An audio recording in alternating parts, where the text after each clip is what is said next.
Welcome back to day 29 of the Drive-In Exploitation Challenge. Got in 4 films today. First up is Blood-Sucking Freaks, 1976. This movie aims to offend everybody.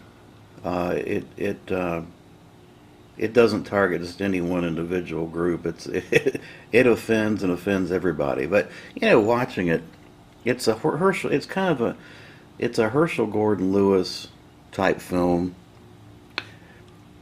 You've got a guy that's running a Grand Guignol, getting people to. He basically captures and keeps women captives and runs this Grand Guignol type theater, and then he's trafficking in women. There's just all kinds of ludicrous gore in this, and women in chains type stuff. It's the special features are. I mean, I'm sorry, the special effects are so bad in this that it's hard to take it serious. But definitely would offend most people. It's misogenic, but it's so badly done that it's hard to take it serious. Having said all that, I loved it. Highly recommend this release.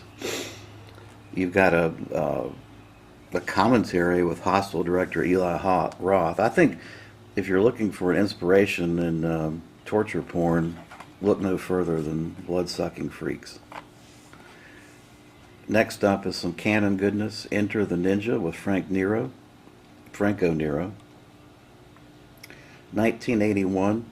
Franco Nero is not a martial artist, but he carries the story whenever he's on screen. He has such presence that you don't care. It's just a fun. It's a fun film, entertaining. Just like in all some of the canon films are just so entertaining. They're bad, but their heart is in the right place. Let me put it that way. Sho Kosugi is in here. Good stuff. Now, unfortunately, this release has no special features. So if you're interested in this film, Canon did 3 of these. I would get the Eureka release, which has all 3 films. And now for some Amicus, and now the screaming starts. 1973 with Peter Cushing.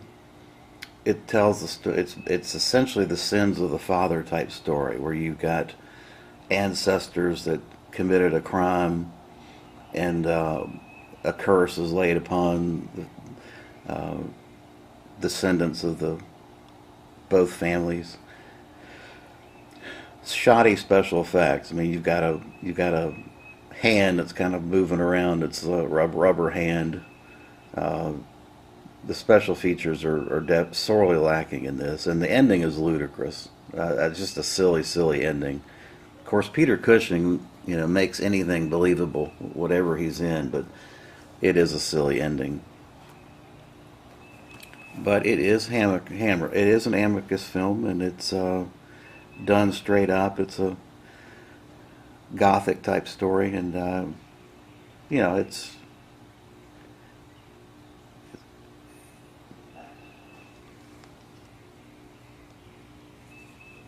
Sorry about that. Dog was jumping around, distracted me. Herbert Lama's in it. Patrick McNee. So it's got a great cast. Stephanie Beacham. The acting is fantastic in it. This came from the Amicus box that Severin released. Highly recommended. It's got 2 audio commentary tracks and an archival interview with Peter Cushing, which I can't wait to watch. So highly recommend that Amicus box set from Severin if you don't have it. Last film I watched for the 29th is Willard. This is from the Second Sight box set. Willard and Ben. Great packaging on this thing. Great film. Saw this at the drive-in as a kid, and stuck with the ending with Ernest Borgnine. Classic stuff. Love Willard. Bruce Davidson was fantastic as Willard. Willard is a story of a young, socially awkward guy that's got an axe to grind. His father lost his business, and now he's being basically taken advantage of left and right by the Ernest Borgnine, the new boss. And he befriends a rat named Ben with bad consequences. The film was so successful, of course, that it resulted in the sequel, which is called Ben, and that's the film that's famous for Michael Jackson having done the soundtrack, or I guess the theme song to Ben. Love Ben, and highly recommend the Second Sight release. It's got an audio commentary and a number of special features. Good stuff. I think this is still available. Might want to check it out. Anyway, that'll wrap up day 29. Appreciate you watching.